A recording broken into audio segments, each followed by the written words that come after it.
Boa noite a todos. Boa noite. Sejam todos bem-vindos. Tem alguém vindo a primeira vez? Você, qual é o seu nome? Charles. Charles, seja bem-vindo. Nossa casa tem uma biblioteca, se precisar pegar livro para ler, fica à vontade. Só comunicar com alguém que anota o nome do livro.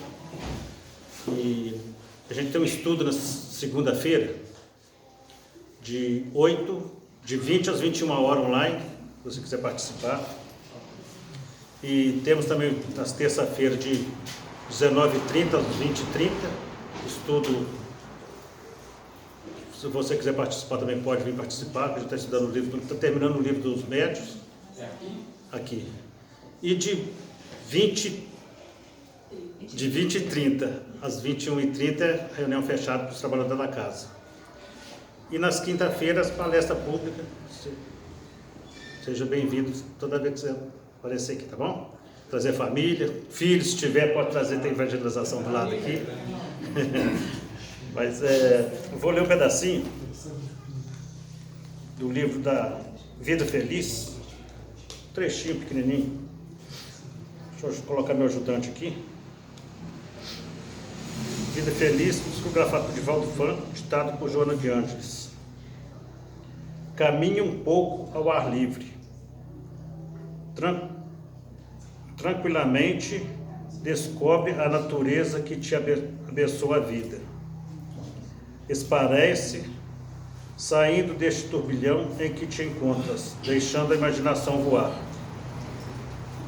Evita os lugares movimentados para o teu passeio e expira oxigênio bálsamo.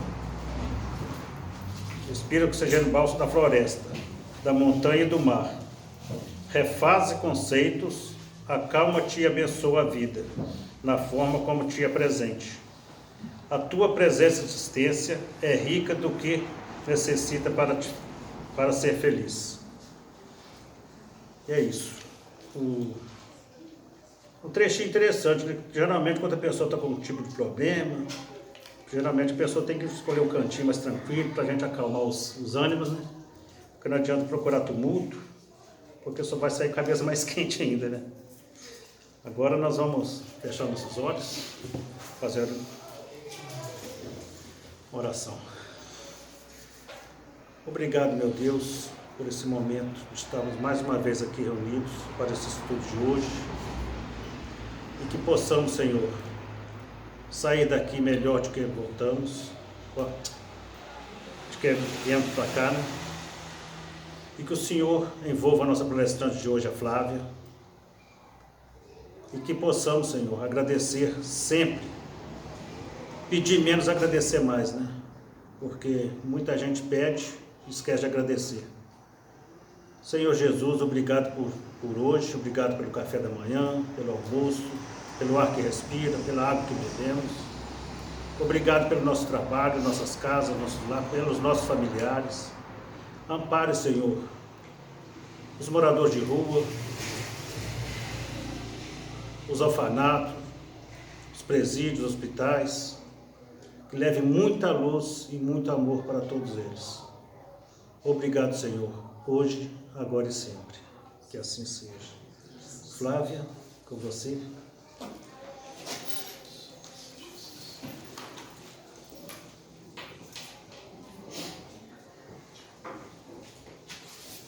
Boa noite a todos. Que Jesus nos envolva na sua paz, no seu amor.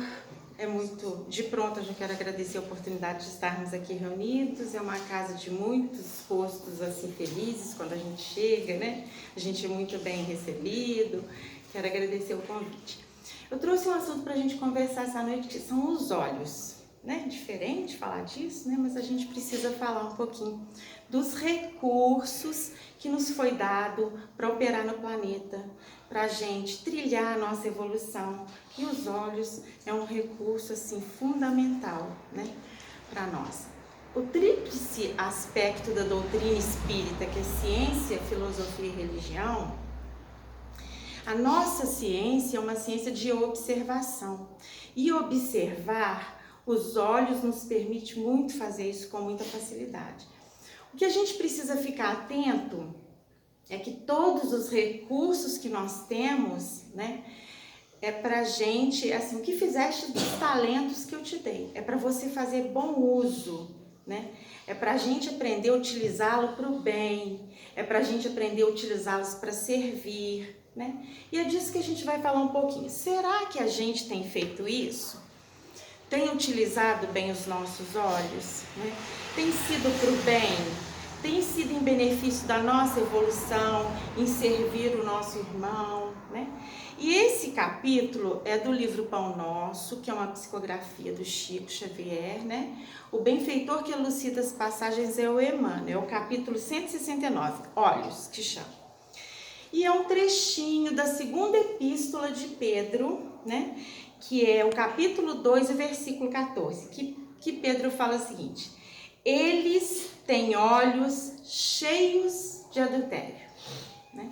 E é disso que a gente vai falar. Então, a gente vai refletir sobre a visão, né? Mas a gente não vai refletir sobre a visão apenas do ponto de vista material, né? Do corpo físico.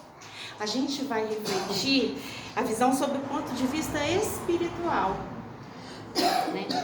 Pensando aí, assim, como nós temos utilizado, né, essa faculdade, esse sentido que nos permite tantas possibilidades.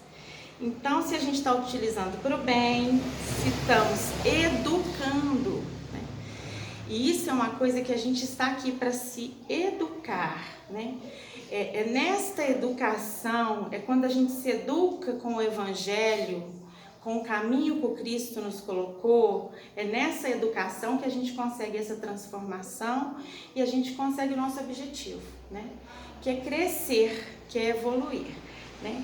Então, será que a gente tem educado bem essa faculdade? Tem um outro trecho nesse livro Pão Nosso também, que é a lição 51, que é socorra-te a ti mesmo. E o Emmanuel vem falar pra gente o seguinte, no livro, que os nossos órgãos são vivos e educáveis.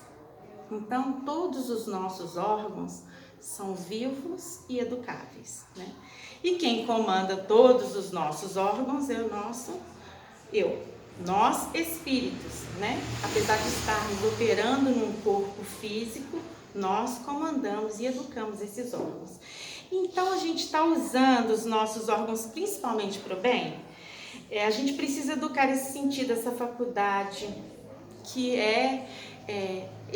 essa faculdade que a gente tem de experiência aqui, né?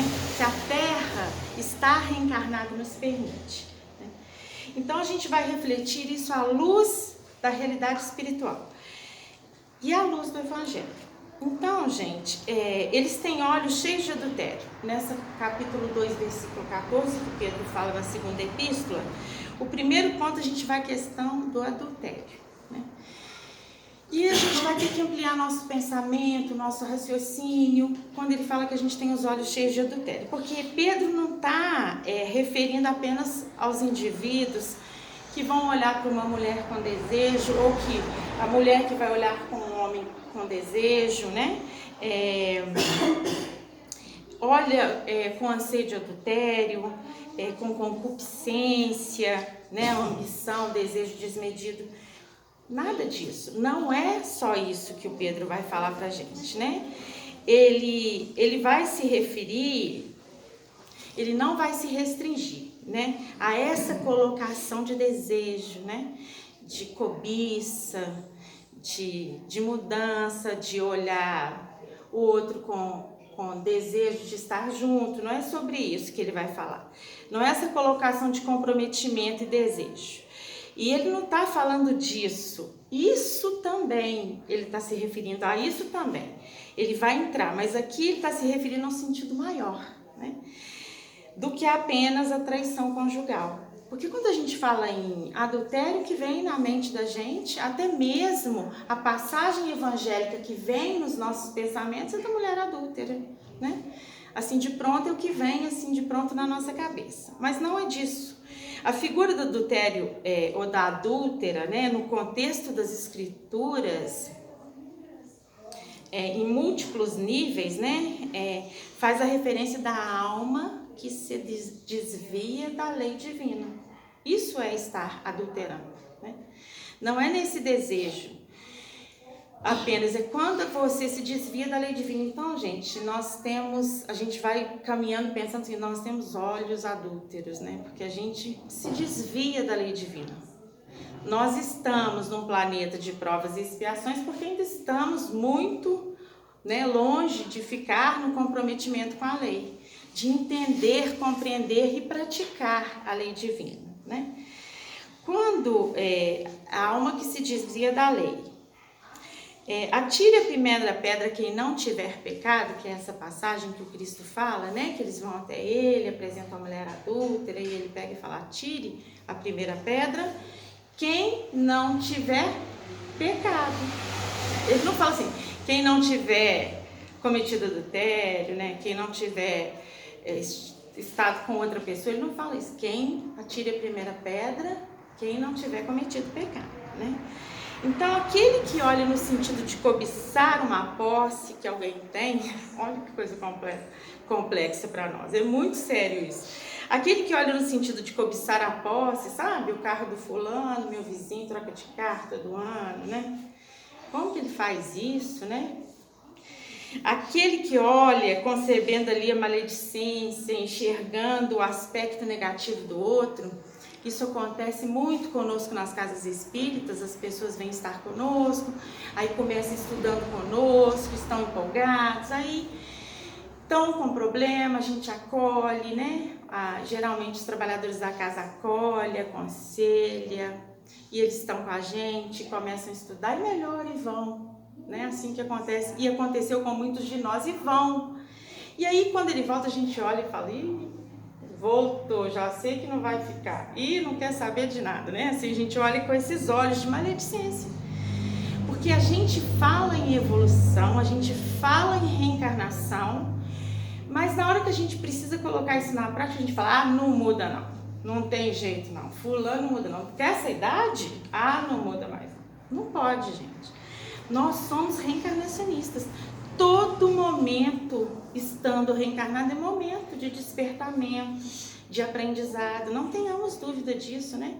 Às vezes a gente vai ficando muito velho e fala, não, tem jeito não. Para fulano, acabou. Essa encarnação deu, né? E às vezes deu mesmo por vontade dele, porque ele não quer fazer um movimento diferente, mas sempre há um momento de despertamento. Então, quando esse irmão chega, a gente faz tudo de novo. Ou melhor do que a gente fez da primeira vez. A gente recebe, a gente acolhe e fala, que bom que você voltou. Porque agora talvez seja de fato o momento dele, né? Então aquele que olha concebendo ali maledicência, enxergando o aspecto negativo, esse também está afastado da lei divina. Quando a gente faz isso, a gente também está em adultério. Tem olhos de adultério, estamos afastados da lei divina. Porque a gente está se distanciando do olhar amoroso, né? Lúcido, compassivo, indulgente, que foi isso que o Cristo veio nos proporcionar, nos ensinar. Então, essa criatura que vê com cobiça, que olha com maledicência, né? E também uma criatura adúltera, né? Porque ela já se corrompeu internamente. Aí vem a grande complexidade de tudo isso. Ela já se corrompeu internamente, ela se distanciou internamente da proposta da lei divina. Essa figura na Bíblia, né, da alma em desvio da lei, da alma que cultiva sentimentos menos felizes e que mantém isso na sua maneira de analisar a vida e as outras pessoas, naturalmente, que esse olhar adúltero, né, esse olhar contaminado pelo adultério só o está contaminado porque o sentimento está contaminado. Mas o sentimento de quem olha, não é do que está vendo, é de quem está olhando, né? Aí que é a grande complexidade. Tem uma fala de Jesus que cabe muito aqui para a gente fazer o nosso estudo, que é a fala que ele está lá no Sermão do Monte, e aí quando Jesus fala para a gente o seguinte, que os olhos são a candeia da alma. Se os teus olhos forem bons, todo o teu corpo estará em luz. Mas se porém forem mal, estará em trevas. E quão grandes serão essas trevas?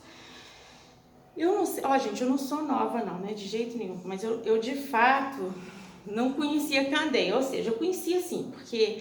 Mas vocês já viram candeia, o que é de fato uma candeia? É um lampiãozinho, igual a gente vê mesmo aquele povo que esfregava por gênio e sair, que a gente vê nos desenhos animados aí nos filmes. E a candeia, quando Cristo faz essa referência, para quem não conhece, ela tem... A minha mãe tinha uma, inclusive eu até bebi o que tinha dentro dela, eu era pequena, saí comigo para o hospital, eu lembro disso, mas depois, hoje que eu vim ver na imagem no Google da candeia, que eu falei, olha, na minha casa tinha bebi o querosene que tinha dentro. Tinha um querosene e um pavio, que acendia, sabe? E ficava enfeitando, era bonitinha, era de louça, porque a maioria das candeias era de cerâmica, né? Na época do Cristo principalmente. E eu tomei, saí vomitando, terreira fora, correr comigo para o hospital, fazer lavagem, coisa de criança, né, que não entende. Mas a candeia que eu estou falando para a gente entender, o que o Cristo quis dizer para nós, né, Jesus, ele não define os olhos como sendo uma janela. Imaginemos o seguinte, vamos fazer essa colocação. Uma janela, anoitece, está tudo escuro dentro da sua casa, mas quando o dia amanhece, a luz vem de fora, ilumina tudo, não é? A gente consegue perceber que amanheceu, né? Consegue clarear o ambiente que a gente está. Mas não foi isso que o Cristo quis dizer para nós, né? Porque na janela a luz vem de fora para dentro. Ele define os olhos sendo uma candeia, porque aí a luz vem de dentro para fora. A luz sai de dentro e se projeta para fora. Então, Jesus está dizendo o seguinte, gente, a maneira pela qual eu olho para a vida, né? Eu enxergo as coisas, as pessoas, as circunstâncias.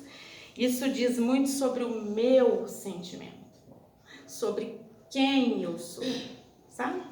Quando a gente olha com maledicência, quando a gente fala mal de alguém, ou quando a gente olha e pensa mal de alguma coisa, isso fala muito de mim. Porque de verdade a gente não sabe o comportamento da pessoa, a gente não sabe se é o momento dela, e a gente não sabe o que ela está fazendo e por que ela está naquele local, que às vezes a gente está fazendo algum tipo de julgamento, né? Então diz muito, se o sentimento está luminoso, essa luz ela se projeta, né? Ela se traduz num olhar luminoso, num olhar que enxerga o bem, né?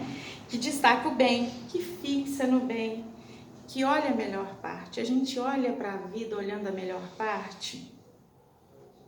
Não, né? É difícil a gente fazer isso, apesar de que a doutrina ela nos propõe isso assim com muita clareza, esse olhar a melhor parte. Porque quando a gente passa uma dificuldade, todos nós estamos aqui no planeta de provas e expiações, se você parar um pouquinho e refletir, você vai ver muita coisa boa que aconteceu com você no momento que você estava passando por uma dificuldade muito grande. Quando você está no perrengue, você fala, meu Deus do céu, o negócio está difícil, não enxerga nem o que aconteceu. Mas quando a gente faz algumas reflexões, né, quando a gente para se observar a vida e os acontecimentos, você consegue ver, nossa, eu esperava que fulana de tal, a minha irmã ou meu irmão, fosse a minha mãe a me ajudar naquele momento. Não foi, né? E naquele momento que eu esperava que aquela pessoa viesse em meu auxílio, ela não veio, eu me revoltei, porque não quis fazer para mim. E a ajuda veio de outro lugar, que a gente precisa estar atento, estar desperto para ver, né? As bênçãos e as ajudas que a gente tem, e olhar com gratidão para a vida, né? Ter olhos de ver a melhor parte. Porque em todas as questões que a gente precisa atravessar, a gente sabe que é necessário para o nosso crescimento, tem a melhor parte, né? Sempre tem a melhor parte. Claro que na hora, gente, é difícil da gente fazer isso, mas a gente não pode seguir empurrando a vida com a barriga, né? A gente tem que fazer essas reflexões. Então, gente, a gente precisa olhar a melhor parte. Um olhar que é otimista, um olhar que é esperançoso, um olhar educativo, né? Refletindo uma luz já acesa no nosso coração, no nosso sentimento. Por isso a ideia da candeia, né? Essa luz que a gente começa a acender no nosso coração. Só, gente, que a gente não amanhece bom, né? E a gente vai falar um pouquinho disso. Você não amanhece bom, sem esforço, sem se policiar diuturnamente, falar, eu preciso parar de pensar dessa forma, de olhar a vida desse jeito, né? Tem que ser um esforço diuturno. Por isso que o Cristo falou pra gente, vigiai e orai. Depois que você vigia, você ora e pede ajuda, mas primeiro você se vigia, né? Então, gente, é uma luz que se projeta da maneira pela qual a criatura lê a vida. Por outro lado, se ela só enxerga pessimismo, motivo para reclamar imperfeição, problema, o pior lado, maledicência, condenação e tantas outras coisas ruins, se ela vê só isso diz o que dela? Que só vê isso, sabe, gente? A gente conhece pessoas assim, só naquela lamúria, só aquelas reclamações, você tá junto delas, elas estão só lamentando, né?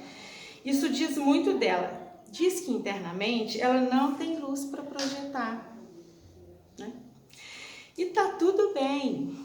Nós estamos aqui todos numa caminhada, né? Assim, não é julgamento. Mas para nós que estamos aqui hoje, tentando aprender um pouquinho, tentando avançar um pouquinho, a gente precisa fazer esse esforço, né? Então, não tem luz para projetar. Por isso que ela não está vendo, né? Ela está projetando e está vendo uma cortina de sombra. Porque a pior cegueira, gente, física, é a cegueira física, é aquela cegueira de natureza espiritual. Não é a cegueira física, né? É a cegueira da ignorância, do orgulho, das paixões. Mas se os teus olhos forem bons, se conseguirem identificar mais o bem e se deter no bem, porque não adianta a gente identificar o bem, ó, puxar o carro, né? A gente precisa pensar no bem, estar no bem, né? Fixar-se no bem. Então, quão grande luz já acendeu dentro de ti, que é essa passagem que o Cristo quer falar para nós. Então, gente, essa visão de Jesus dos olhos, né? Do nosso olhar como sendo uma candeia da alma, ou como sendo aquilo que define, que demonstra qual a natureza dos meus sentimentos, né? Dos sentimentos que nós temos cultivado, ou que a gente tem cultivado, ou que a gente já construiu. O importante, gente, é que a gente esteja pelo menos cultivando, né? Mesmo que ainda não esteja construído, a gente está cultivando, a gente não pode estar parado, né? Encaixa-se perfeitamente com o versículo de Pedro. Eles têm os olhos cheios de adultério. Se para tudo que olha a gente enxergar o mal, pensa as piores perspectivas, extraem os aspectos menos dignos, já alimentam ali a cobiça, a maledicência, só de olhar para uma pessoa, para uma coisa ou objeto, de onde vem o adultério que está nos olhos dessa pessoa que vê assim, né? Vem lá do coração, do sentimento, o sentimento que está afastado da lei divina. Então, gente, essa ideia do adultério mais ampla, né, do que o desejo, do que simplesmente o desejo carnal, e também a visão que é um reflexo do sentimento da criatura. Paulo também ele vai dizer para a gente uma fala muito interessante. Ele fala algo similar nas epístolas dele. Ele fala o seguinte: nada é puro para aquele que está impuro, porque sua mente está contaminada. Então, nada é puro para aquele que está impuro. Então, a criatura que está com o sentimento contaminado, ela não vai ver pureza em nenhum lugar. Ela não vai conseguir, né? Ela não vai enxergar. Às vezes, a pessoa para a qual ela está olhando está agindo com pureza de intenções, sabe? E a gente é maledicente, maldoso mesmo, né? Às vezes, aquela pessoa, ela está com pureza de intenção, mas não vai dar certo. Não é certo, não está certo. Mas ela tem uma pureza de intenção com aquilo ali, né?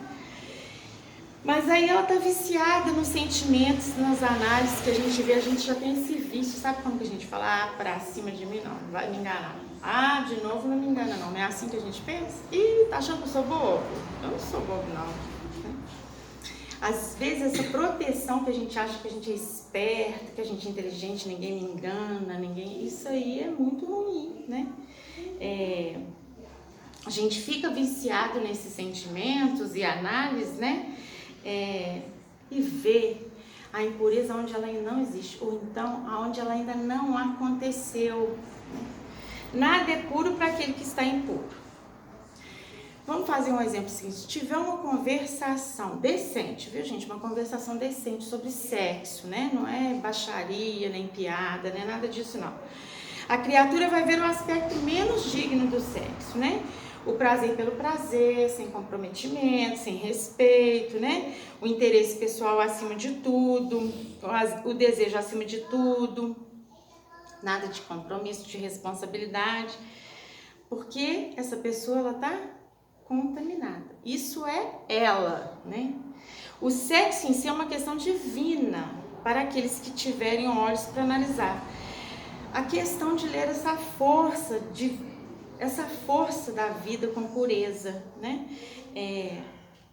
Que é tudo que uma criatura precisa para recomeçar, para reconstruir, para refazer, para construir um futuro melhor, uma vida de felicidade. É o que, gente? Uma reencarnação. E ela se dá como? Numa concepção sexual, né? Então, é dessas coisas que a gente está falando, desses hábitos que a gente ainda tem, né?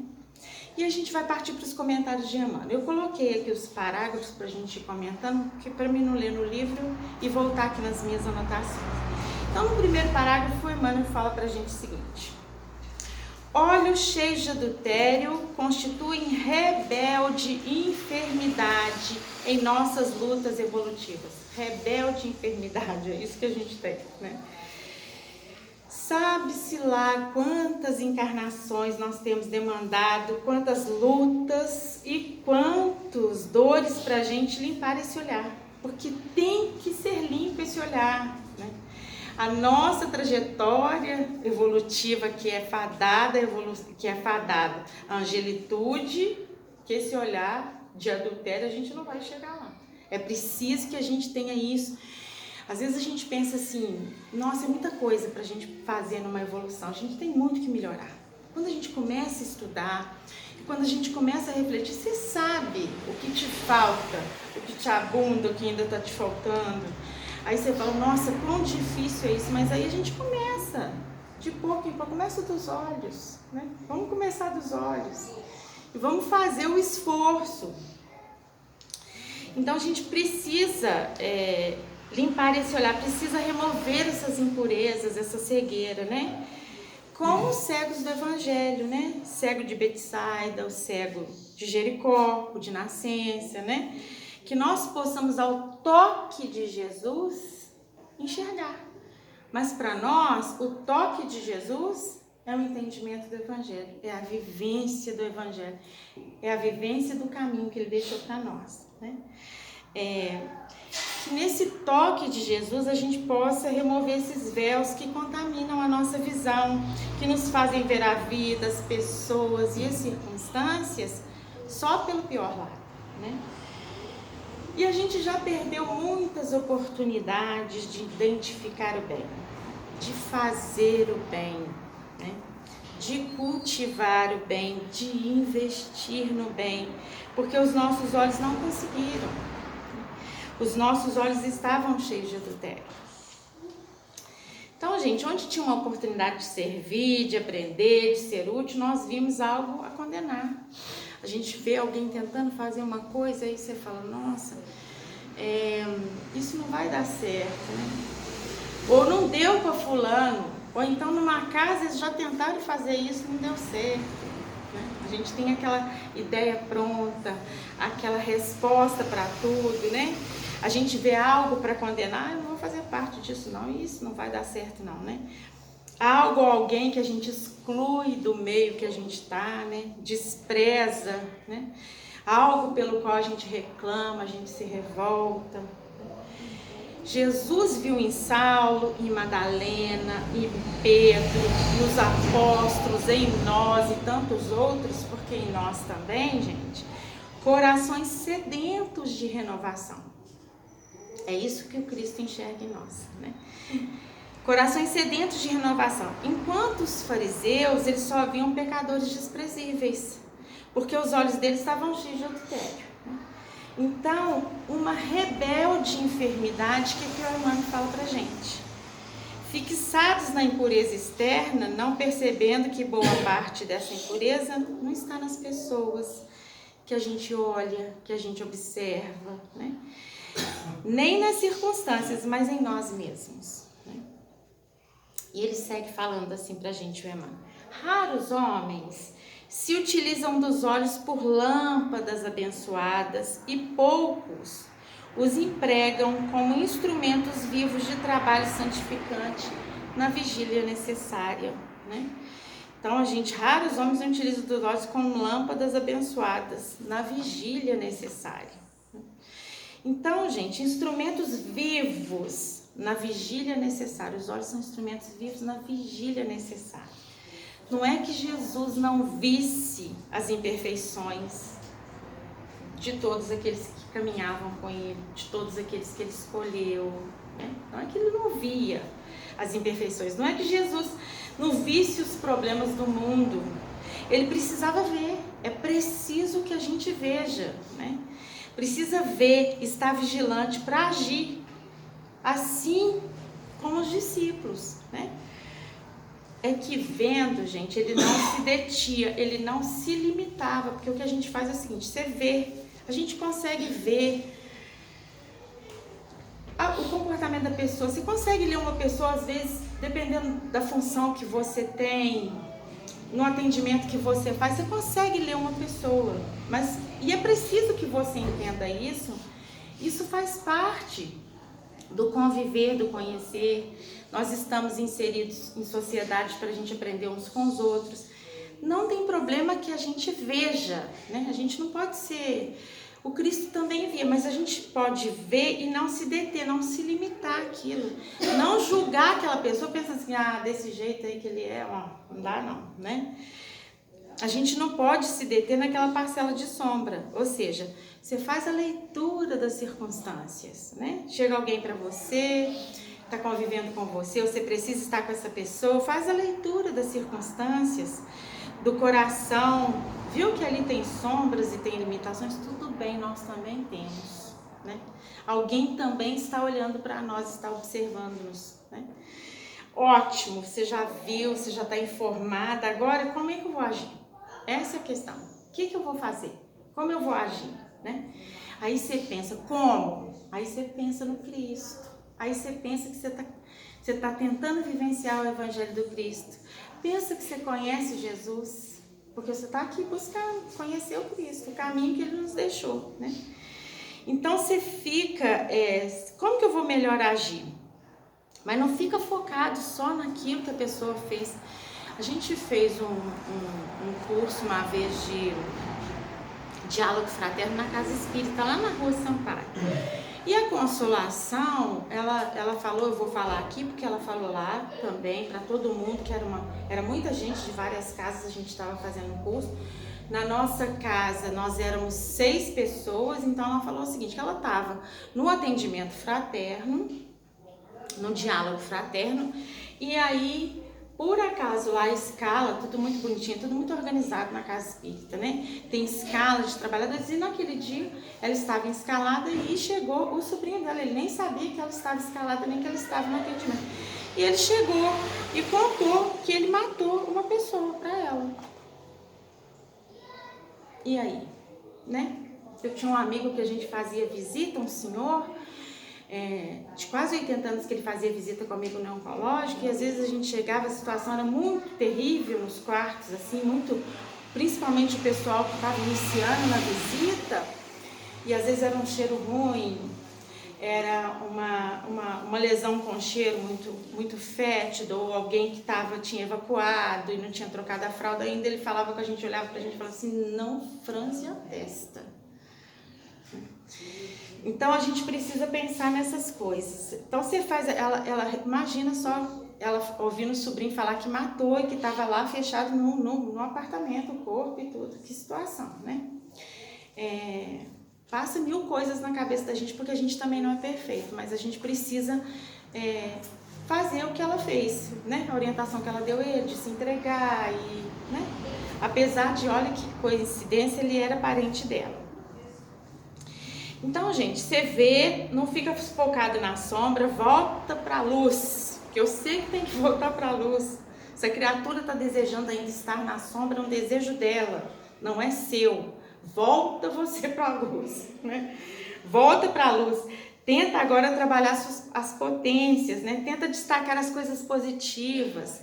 E sempre, gente, a pessoa que está aqui no caminho, que veio procurar, ou que está buscando melhorar, é a coisa positiva que ela está fazendo. Vai dar certo, a gente não sabe. Vai conseguir, a gente não sabe. Mas ela está buscando, né? Que é a primeira caminhada. Porque a melhor maneira de ajudar a gente a vencer as sombras que ainda tem, né, é ajudando a construir e ampliar e desenvolver as parcelas de luz que aquela pessoa já tem, né? Isso é a vigília necessária. É olhar vigilante, mas ser útil, né? Essa é a vigília necessária. Ver o mal, ver o problema dentro dos limites que é necessário, mas não fica ali parado, não fica preso nisso, né? Existem problemas no mundo, existem problemas em nós, então nem se fala. O mundo não está assim por causa que, né? O mundo que a gente está de provas e expiações, o mundo de provas e expiações somos nós, né? Precisamos vê-los, aceitá-los para melhor agirmos diante deles, mas não nos fixarmos neles. A gente precisa pensar no bem, agir no bem, né? E ele segue falando para a gente o seguinte: a maioria das criaturas trata de aproveitá-los à frente de quaisquer paisagem na identificação do que possuem de pior. Ele fala dos olhos, né? Trata de aproveitá-los à frente de quaisquer paisagem na identificação do que possuem de pior. Porque quando, gente, a gente tem um hábito infeliz, chama-se vício, né? Esse hábito que a gente tem infeliz. Joana fala em vários livros dela a respeito dessa mudança de hábito, quão difícil é a gente fazer essa mudança de hábito, né? Infeliz. E aí a gente fica arregado nisso, porque a gente se acha, né? A gente fica assim, não, mas ninguém me engana, eu não sou bobo, ninguém me passa a perna, e ó, pra cima de mim não, né? Pra cima de Moá não, não é nada disso, gente, né? Essas posturas que a gente tem, esse vício, esse hábito automático nosso de pensar assim, de falar assim, a gente precisa mudar isso, né? É assim que eu vejo, eu sou assim, ninguém me engana, ninguém me passa a perna, né? Nós temos esse vício de estar sempre destacando as piores coisas. Eu pra cima de mim não sou boba, não. Tô vendo, né? Destacando as piores coisas, as piores perspectivas de uma circunstância, de uma pessoa. Isso é hábito, né? E por isso é tão difícil da gente se libertar. Mas aí, gente, pra gente fazer essa libertação dessa coisa que a gente faz no automático, essa pessoa que a gente é no automático, né? Vem a força de vontade, o trabalho de esclarecimento, que é isso que nós estamos fazendo aqui agora, né? Esse trabalho de esclarecimento, a vontade de melhorar, o trabalho de esclarecimento íntimo, a manutenção de uma sintonia com o alto. A gente precisa estar sintonizado, porque a gente fica assim, ora a gente estagia na luz, ora na sombra, mas isso é em tempo recorde, né? Nós estamos aqui pensando no bem imediatamente, você pensa uma coisa ruim, então essa vigilância, né? A manutenção com uma sintonia com o alto, para que na hora que a gente olhar as circunstâncias e as coisas, né, a gente possa,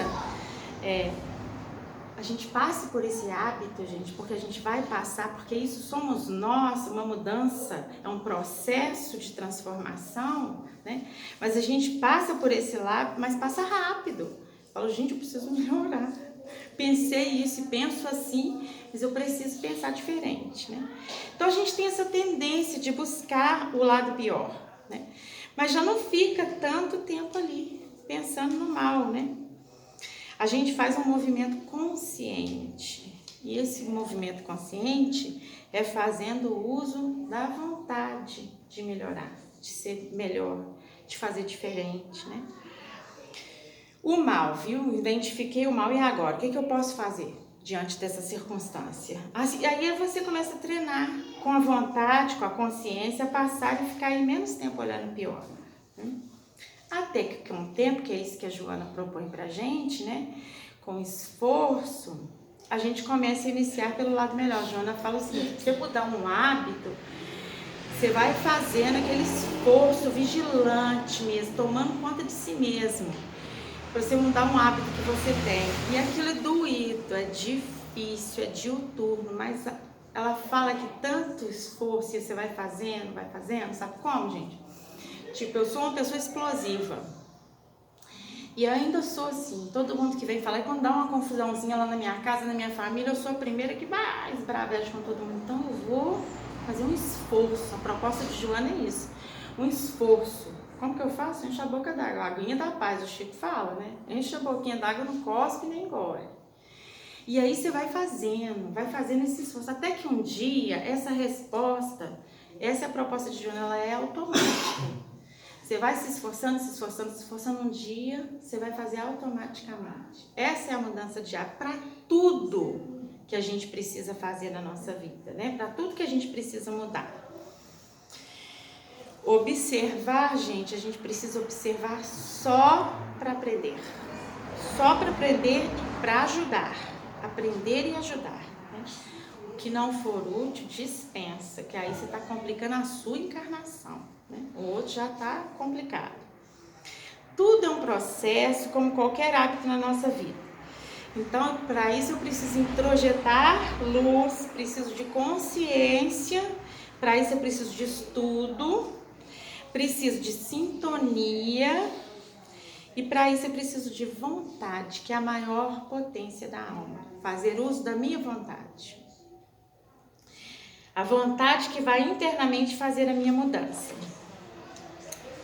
Que horas é agora, gente? Onde tem o relógio? Então, no quarto parágrafo, ele fala pra gente o seguinte: homens comuns habitualmente pousam os olhos em determinada situação apenas para fixarem os ângulos mais apreciáveis aos interesses inferiores que lhes dizem respeito. Então, gente, a criatura está nessa condição, ela olha, por exemplo, num cargo, vou arrumar um emprego ali, tem uma vaga ali, eu vou tentar, almejando sempre o seu bem-estar, né? Assim que a gente faz, você não está pensando naquele cargo assim, como é que eu vou poder servir melhor? A gente ainda não é esse espírito adiantado desse jeito, será como é que vai? Eu nesse cargo, nossa, eu vou servir muito, vou ser muito útil, mas isso é o que a gente precisa ser, né? Ser bom em tudo que a gente estiver. Não, a gente está sempre pensando assim, né? O que eu vou ganhar? Qual que vai ser meu salário, como que vai ser meus benefícios, né? Nunca qual vão ser as minhas responsabilidades, elas serão maiores, mas também as minhas possibilidades de ser mais útil. A criatura que está com o olhar cheio de adultério, ela olha para o cargo vendo quantos privilégios. Somos nós. Como é que eu vou me dar bem, né? Porque o patrão já é rico, o negócio já é dele, né? Quantas facilidades, quantos recursos a mais eu vou poder extrair? O Emmanuel fala assim: se atravessam um campo, não lhe anotam a função benemérita nos quadros da vida coletiva, e sim a possibilidade de lucros pessoais imediatos que lhes possa oferecer, né? O indivíduo olha lá para a Amazônia, né, para a floresta amazônica, e ele vê ali, nossa, dinheiro, né? Quem tem dinheiro para investir, quem tem dinheiro para empreender, né? Ele pode transformar em interesse pessoal. Claro que dali, se bem aproveitado, utilizado com equilíbrio, a gente pode extrair muitos recursos para a nação. O Luiz, não sei se o Luiz lembra, quando a gente esteve vendo a Anete Guimarães, lembra, Luiz? Lá em Santos Dumont? Ela falando pra gente que ela é uma neurocientista. Vocês já viram a Anete Guimarães, uma palestrante espírita no YouTube? Ela é uma neurocientista e ela é espírita e é muito bacana, vocês podem... E a gente foi lá assistir ela, lembra, Luiz? Eu, você e a Dan. E aí ela falou pra gente o seguinte, que ela é médica, que tem muito remédio para curar o câncer. Lembra, Luiz, que ela falou isso? Mas não é interessante para os laboratórios que a gente se melhore, que a gente se cure. E é sobre isso que o Emmanuel está falando aqui. Não é interessante você dar um remédio para pessoa, é interessante que as pessoas estejam doentes, né? E esse pensamento, assim, é terrível, né? Ela falou N coisas pra gente, da Nike, né, Luiz? Lembra? Da exploração de criança, que a gente sabe que eles ficam no meio do mar em condições terríveis de trabalho, tudo visando o lucro, né? E essas pessoas, geralmente, elas são riquíssimas, elas podiam compartilhar, ficar ricas, continuar ricas, né? Então, gente, quantos medicamentos podem ser descobertos, quantas possibilidades a gente não teria ali da ciência, mas o indivíduo, ele olha pensando nele, no bem da nação, né? Nunca, da coletividade, ele só visa o lucro, o quanto que ele vai ganhar, né? Olha, já do tempo. E o Emmanuel segue fala o seguinte: se enxergam a irmã afetuosa de jornada humana, que segue não longe deles, premeditam quase sempre a organização de laços menos dignos. Aí fala de nós mulheres aí, né, gente? E não vê a mulher não pensando num compromisso mais afetivo, né? Pensando sempre no prazer fácil, sem responsabilidade, sem respeito pelo sentimento alheio, né? Seja ela comprometida ou não. Olha, já concebendo satisfação. Se encontram companheiros nos lugares em que atendem a objetivos inferiores, não os reconhecem como possíveis portadores de ideias elevadas, porém, como concorrentes aos seus propósitos menos felizes. Então, eu estou ali no local onde a ambiência não é das mais dignas, né? Se vê alguém ali, se você passar e ver alguém daqui da casa, né? Em algum ambiente que você fala, né? Logo a gente concebe aquele pensamento, e deu ruim, né? Aquele ele já caiu, já pereceu, né? Tá ali com os propósitos menos felizes, igual aquela pessoa, né? Esse outro alguém pode estar ali servindo, a gente nunca sabe. No livro Sexo e Destino, tem um caso lá dos personagens que eles estavam em um local de prostituição, né? E aí os benfeitores vão ali para ajudar naquele local, que aquela ambiência era de prostituição, aquela energia era muito difícil. E aí um dos benfeitores se desequilibra por conta desse gesto. O que acontece? Ele está ali naquele local, ele vai a serviço, junto com os outros. Ele é benfeitor, só que ele chega lá nesse local, ele depara com o genro dele. Ele está desencarnado, ele é um benfeitor, mas o genro dele está encarnado e é casado com a filha dele, está ali naquele local de prostituição e ele não dá conta, apesar de estar ali a serviço para servir. E ele desequilibra, né? Vendo o genro traindo a filha dele, ele não dá conta. E aí, gente, sai lá de lá, né, uma senhora, né, uma benfeitora naquele local, daquele local, que ela trabalha ali naquele local. Aquela benfeitora vem em socorro dele, mas ela sai dali, ela trabalha ali, é o posto de trabalho dela, naquele local, né? Então, se você visse, você falava assim, tá junto e misturada aí com o povo, ela é do mesmo modelo, não é assim que a gente pensaria? E ela está ali como benfeitora, servindo naquele local, estando lá, né? Porque a gente fala assim, eu não aguento fulano, a energia dele. Para com isso. Para com isso. O problema é você, não é a energia dele, não. Para com isso. Dá uma melhorada, né? A gente sabe como que funciona isso. Você não vai estar em sintonia, você não vai somar o mal do outro, né? Para com esse negócio. Não aguento, a energia dele me dá uma dor de cabeça, não vou na casa do fulano. Então ela tá lá naquele local, gente. E ela tá ali naquele clima daquelas buscas psíquicas, mas na verdade ela tá ali na condição de benfeitora, né? Assim como aquele indivíduo que viu o Chico num bar. Vocês já viram essa história? Que o povo vê o Chico e fala, nossa, ele tá no bar. Viu o Chico no bar e fica horrorizado. O Chico ia na prisão, né? O povo fala, você dá cigarro, leva cigarro para eles, né? E viu o Chico no bar e fala, nossa, o Chico tava ali, levando a vibração do lugar, né? Pela conversa diferente que ele trazia, pela vibração dele mesmo, né? Então, gente, isso é a gente que tem olhos cheios de adultério, né? Olha, ele fala, nossa, já caiu, que ele ali não tem mais jeito, né? Não acha que a criatura pode estar ali servindo, imune, porque a gente aprende a estar imune, você não pode somar a dor do outro, né? Tinha muitas pessoas que queriam fazer visita conosco e chegava lá e chorava. É difícil? É triste? Mas se você for lá para somar a dor do outro, você não vai contribuir. Se você não tem condição, tem tantas tarefas para você fazer, né? Tem um monte de coisa para você servir, um monte de local onde que você vai caber direitinho, né? Então, gente, o olhar dos fariseus que viam Jesus, né, com os pecadores, achavam que ele era mais um pecador, né? Jesus andava com todos, achava que ele era só mais um. E no 5º parágrafo, Emmanuel fala assim: ouçamos o brado de alarme de Simão Pedro, esquecendo o hábito de analisar com o mal.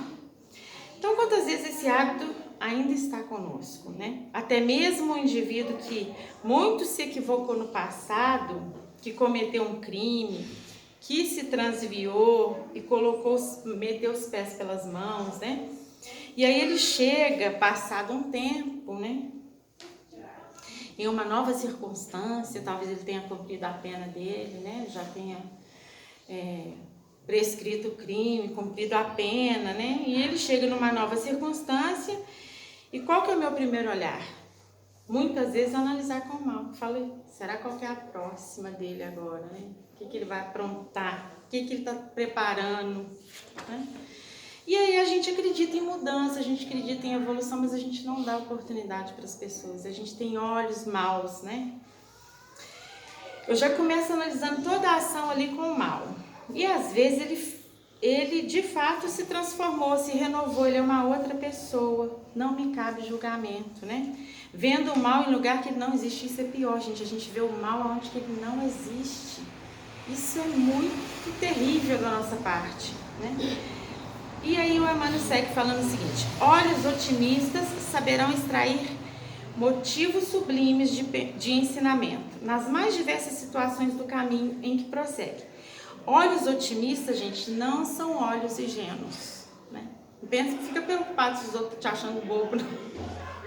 Eu sou uma boba. Não são olhos ingênuos, né? Jesus não era ingênuo, ele tinha um olhar sempre otimista, né? Ele sabia das questões de Paulo, das questões de Pedro, mas ele não deixou de acalentar o bem neles, né? Não deixou de confiar e ter esperança. A gente não tem esperança. Percebe que a gente não tem esperança nas pessoas, né? A gente precisa desse tipo de olhar otimista. E para finalizar, ele fala com a gente assim, no último parágrafo: ninguém invoque a necessidade de vigilância para justificar as manifestações de malícia. A mãe fala, não adianta você fingir que você é vigilante, né, para justificar as manifestações, que você é má mesmo, né? Vigilante não é mal. A pretexto de sermos vigilantes, não nos cabe ficar pensando no mal onde o mal ainda não se expressou. Não se expressou, gente. Pode vir a se expressar? Pode, mas ainda não se expressou. Isso é maledicência, é maldade mesmo, né? Eu estou criando mal que ainda não aconteceu. Com o pretexto de pé atrás. Eu fico com meu pé atrás, né? Isso é malícia, não é vigilância necessária, como o Emmanuel fala no início pra gente. O homem cristianizado e prudente sabe contemplar os problemas de si mesmo. Contudo, nunca enxerga o mal onde o mal não existe. Você pode ter uma ideia preconcebida, a gente sempre tem, né? Uma ideia preconcebida de tudo. A gente é sabido, nossa mãe, a gente se acha sabido, sabe tudo. A gente tem uma ideia preconcebida. Achar que o fulano está fazendo aquilo com interesse, mas esse interesse pode não existir, né? Pode não existir, pode não acontecer, pode acontecer, pode. São tantas possibilidades, tanto para ele quanto para nós, para quem a gente está observando, para as circunstâncias que a gente está observando, né? Se o interesse ainda não se manifestou, não coloque ele onde ele não se manifestou e se apresentou. Analise as coisas, mas foco na luz e no bem. Então a gente precisa deixar para trás o hábito de analisar com o mal. Pensando sempre, gente, que a questão do outro, da vida e das circunstâncias, o que a gente precisa passar é necessário para a nossa evolução, para a gente trilhar a nossa caminhada, né? As dificuldades. E o outro, cada um vai responder por si mesmo, a questão é essa. Agora, você está buscando ser uma pessoa diferente, é isso que a gente está fazendo aqui. A gente está estudando o Evangelho, né, do Cristo, à luz da doutrina espírita, essa doutrina que nos permite pensar, permite, de verdade não é pensar não, é construir mesmo, de fato, uma felicidade, um futuro, é entender como que a gente faz isso, que não está na mão de ninguém, a doutrina deixa isso claro para a gente, está na sua mão. Essa construção de você mudar a sua vida. Então, o que o outro faz, isso não é problema nosso. A gente precisa ter olhos otimistas. O Cristo disse para nós o seguinte: vós sois deuses. Brilha a vossa luz. Cadê a nossa luz, gente, para brilhar? É nisso as coisas que a gente precisa se pegar. Então, muito obrigada a vocês pelo carinho, pela atenção. Muito obrigada, viu? Agradecemos.